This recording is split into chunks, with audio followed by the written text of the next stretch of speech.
Along.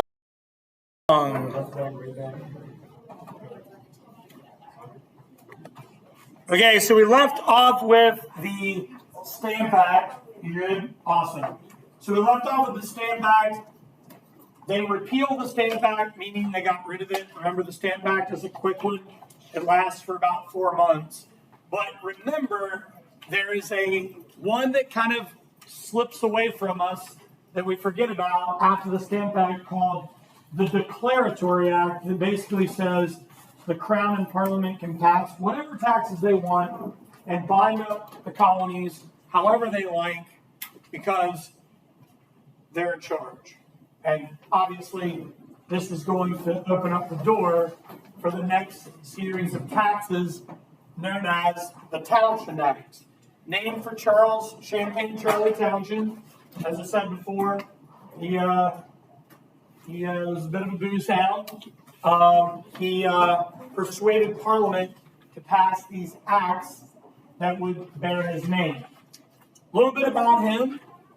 He served as the Chancellor of the Exchequer. This is basically like in the equivalent of what in America? Secretary of, not state. State deals with foreign affairs. Treasury, very good. Secretary of Treasury. So this is like the equivalent of our Secretary of Treasury. The Chancellor of the Exchequer is the head of the Treasury for the Crown. What Townshend and Parliament decided was they were going to put very light taxes on produced goods that the colonists had to buy from them. So we have lead, we have paper, we have paint, we have glass, we have tea. These are all British commodities. Tea being a very important one because tea was as popular in America as it was in England. That had been a tradition that the Americans had carried with them through generations. That British culture remained. So lots of protests were sparked in every colony over the Townshend Acts, notably places like New England and the Middle Atlantic. And ultimately, all of it was repealed except for tea. This will later lead to the passage of just the flat-out Tea Act. Okay? Another group that is very frustrated by this are the smugglers, right? They are in the tea business. Another group, besides the smugglers, that are upset by this are merchants. They're also in the tea business. They don't want tea to have a tax on it because what are the colonists doing in response? Very good. They're not buying it. We call that a what? Boycott. Very good. They're boycotting the tea. All right. So to enforce the law, more soldiers are sent to America to protect tax collectors, to protect colonial officials, and to also enforce these laws passed by the British. What's really interesting is that the day in which the Townshend Acts were repealed, with the exception of the tea, is the same day as what? March 5th, 1770. The Boston what? Not Tea Party. Massacre. Very good. The Boston Massacre. Excellent job. Townshend actually dies before he sees any of this come to fruition. He's replaced by one of the king's sort of right-hand men, and that's going to be Lord Frederick North. The Hated Tea Act will replace the Townshend Acts, and if this just gives you an idea of how important tea was in America, the colonists consumed 1 million pounds of tea per year.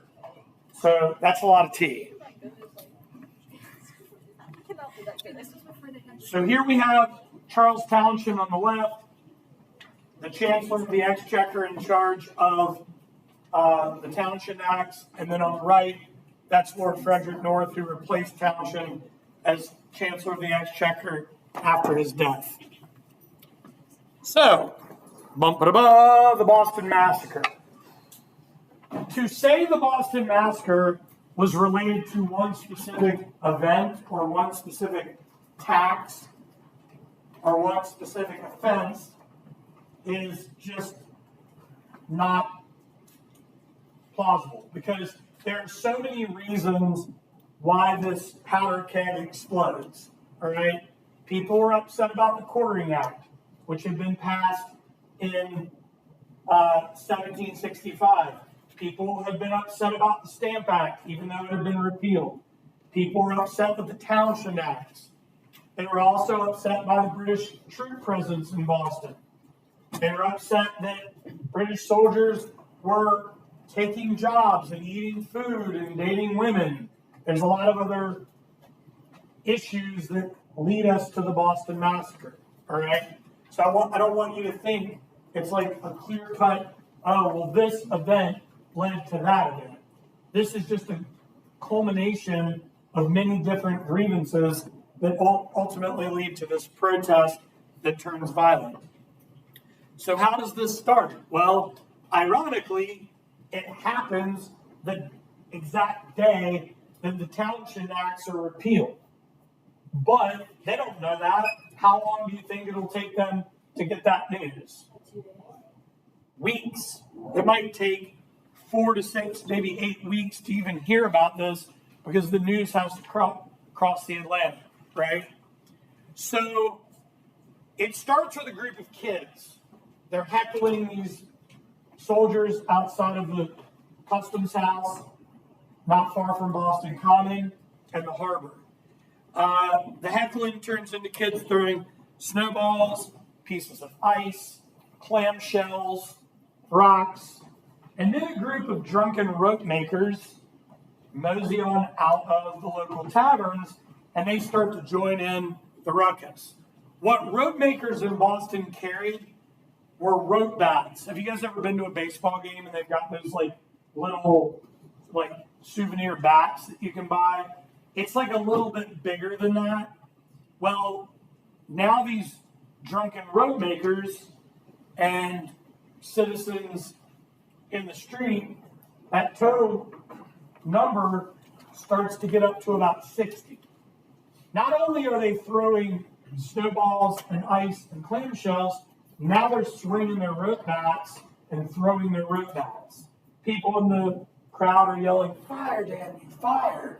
And somewhere in the background, these soldiers think that the command is coming from their officer, so they shoot into the crowd. 5 people are killed, 6 people are wounded. One of the people who's killed becomes a martyr of the event. His name's Crispus Attucks. He was a former African-American slave who became a freedman and was a sailor. Good afternoon, Rapids. Pardon the interruption, but it is Halloween, and I can't make an announcement of the winner because there's literally a 3-way tie. Oh, So I'm not going to tell you who the 3-way tie is between, but we only have 931 votes, and we have 1,800 students in this building and about 200 faculty members. So if everyone voted, we might have a true winner. But right now, I have a 3-way tie, and Coach Core says vote for admin. That's what he said. why did Coach say admin? All right, back to it. So, Attucks became a symbol and a martyr of the cause. 9 soldiers are put on trial. The only Boston lawyer that will represent them is John Adams. 7 are acquitted. 2 are convicted of manslaughter. And if you're wondering what they did to them, they took the inside of their hand here and they branded an M on the inside of their right hand between their thumb and their pointer finger. Manslaughter. Yeah. So we're on the road to the revolution. The Boston Massacre or the Bloody Massacre. Crew, this might be one of the most famous, if not the most famous, plagiarized piece of artwork in American history. Because Paul Revere takes credit for this sketch and this etching, because remember, Revere's a silversmith, but the guy that actually sketched the Bloody Massacre painting was Henry Pelham, half-brother of John Singleton Copley. Revere then engraves it not only in silver, but also copper. Why copper? You're on the right path. This gives printers the ability to print it, right? And then Revere ends up getting the credit for it. Revere's kind of a shady dude. We'll talk more about him as we move forward. All right. So what does this lead to? Well, it leads to outrage, obviously.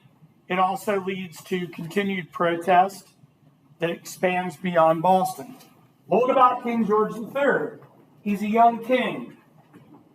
Not a bad person, but he's not a great leader. George III legit sees the colonists as children. He sees them as second-class citizens. He does not see even a Ben Franklin or a Thomas Jefferson or a George Washington or any of those people as equal to the Brits. Okay? He also surrounds himself with yes men, sycophants, right? People that are like, yeah, man, you're awesome. Oh, you should definitely do that. Keep taxing them. This will work. Keep sending more soldiers. So this creates problems, and it just keeps unraveling. All right? So there's a really interesting response to the Townshend Acts and the events of the Boston Massacre, and it comes from a guy named John Dickinson from Pennsylvania. He's going to publish 12 letters that are circulated through the colonies called Letters from a Pennsylvania Farmer.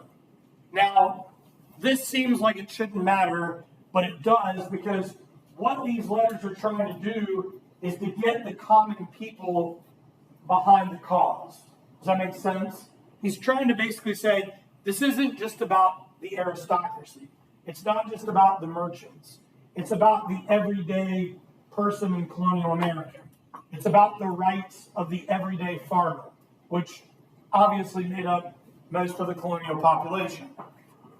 What this will inspire, crew, is a very important takeaway, and that is the creation of the committees of correspondence. It starts with a letter writing campaign, and it turns out to become the communication system that keeps the revolutionary spirit alive. All right? The guy that will lead this will be John Adams' cousin, Sam Adams. We've all heard of this guy, right? The beer guy, which is really weird because he was a failed brewer. Still don't understand why they named the beer after him. Whatever. Doesn't matter. That happens way, way later. All right?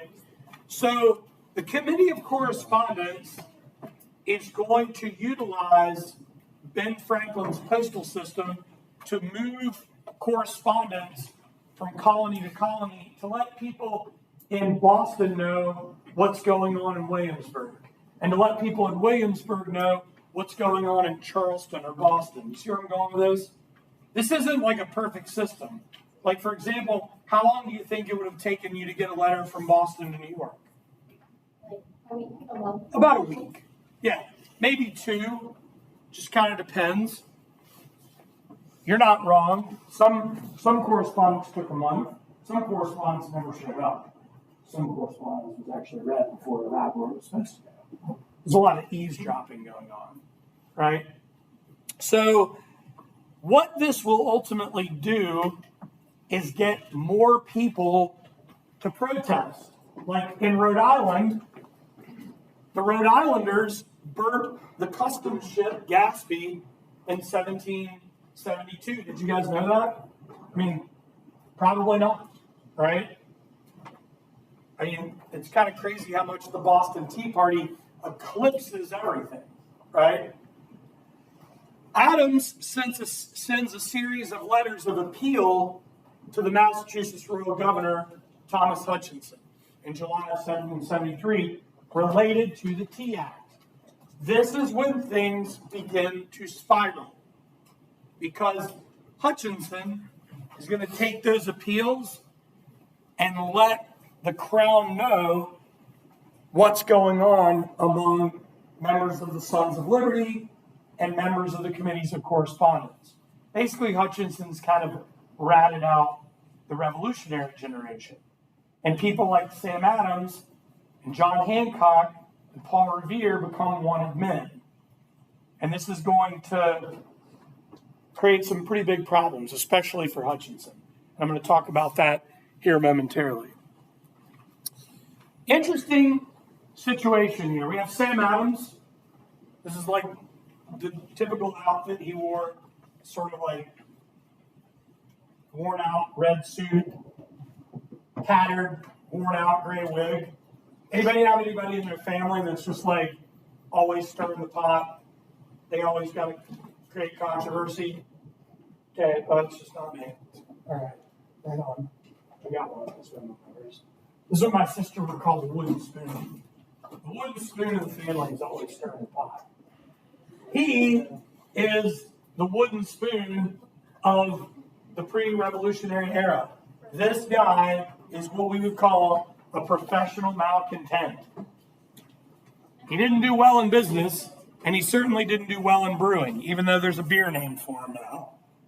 He did a great job of getting everybody fired up heading into the American Revolution. So check it out. Look familiar? John Singleton Copley.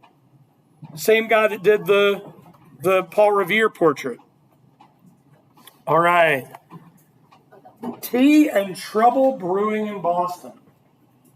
So, in 1773, there is a very powerful joint stock trade company known as the British East India Company. All right? But they've got a big problem on their hands. All this issue with taxation that's led to boycotts have now led them to be holding on to a surplus of about 17 million pounds of tea that they've got to get rid of. And how are they going to get rid of that tea? Well, the Crown says, you know what? Why don't you take it on over to those colonial ports and just park it in those ports and make sure it gets sold. Guys, I want to show you this. From the Caribbean, from Jamaica to the Bahamas, from Savannah all the way up to Boston, ships loaded with tea arrived to sell the tea. Isn't that like blocking off trading port stuff? Right. Okay. So some of the local merchants and local officials in those colonies basically went to the colonial governors and said, "You've got to get this tea out of here. No one's going to buy it." Now, I think this is kind of interesting. Not kind of, very. Because the tea needed to be sold, they actually cut the price of the tea substantially. So it had very little to do with buying the tea at a cheap price. It was the principle of the thing. Does that make sense? They didn't want to pay the tax. So people are like, we're not going to buy this. Nearly every port, well, at least not so much the Caribbean, but in the British colonies, not so much Georgia, but from Charleston all the way up to Hartford, Connecticut, nearly all of those port cities that told them to remove the tea, the ships left and got out. But Hutchinson, having been offended by the actions of the Bostonians, and also having been offended by the actions of Benjamin Franklin in London, said, nope, the tea stays. We're going to require them to buy this tea. Well, this doesn't work out great for Hutchinson. Hutchinson's house is burned to the ground, and he nearly escapes and narrowly lost his life. But the really wild thing about the protest that will ultimately become the Boston Tea Party is it's not the way in which you think it is. Yes, they're members of the Sons of Liberty that meet in the South Meeting House. They agree to march down on the harbor. They agree to dress as Mohawk Indians. They're led by Sam Adams and Paul Revere. But this was actually kind of a covert mission. They weren't like hooping and hollering and like, yeah, let's do this. It wasn't like that. And they also weren't down there for personal gain. Like, one guy tried to jam tea in his pockets during it, and they stripped the dude naked and made him go home naked. They're like, that's not why we're here. We're here for protest. 342 chests of tea are silently dumped into the harbor, creating a horrible ecological disaster, especially for what group in the harbor? Fishermen. The fishermen are not happy about this. No, I'm glad you said no. That's the thing. You've got a ton of destroyed tea and a lot of dead fish. This is not a good look, right? No, I'm glad you said that. No, this is not a good look. So after the night, I mean, there was like, no one was even pursuing them. It was like, today we're done with the tea, we're out of here, right? So after this event, the reaction is mixed, right? Some people are like, yeah, we did it. Yeah, screw them. We destroyed their tea. Other people are like, this is not great. This is going to backfire. There will be repercussions.